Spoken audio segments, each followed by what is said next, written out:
Remember this when you asked me this. I remember I was at a luncheon one time, in the business world, and they had a speaker up there, and he was talking about, and he tells this story how he literally gives 100% of his income every year to the Lord, and I'm like,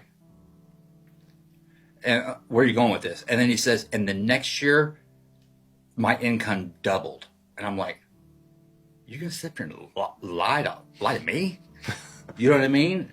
And it just, that right there, and he was passionate about it. And I'm like, I'm like, it made no sense to me. And it wasn't a prosperity gospel speech. I mean, this guy was solid. Business, yeah. He was solid. I mean, Were you thinking like, who hired this guy to come speak to us? this makes absolutely no sense to me. Right. You know what I mean? I just invested $15 million in a piece of land, and I want my EBITDA to be 14% return. You know what I mean? Right. It's like he's sitting there going, I just gave it all to the Lord, and he gave me back half of it. Luke's got those stories. Yes, he does. And His last podcast that was released was specifically talking about that. I watched that, and I mean, he hasn't even told. He tells me.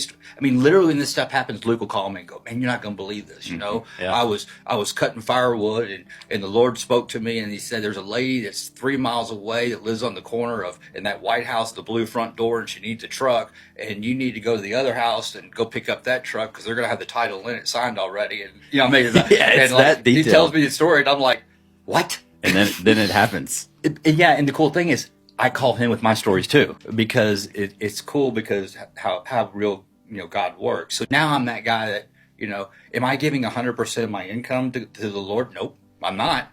But I remember that. I remember that speech. I can tell you this: I'm giving 100% of my time to the Lord. Yeah. Right.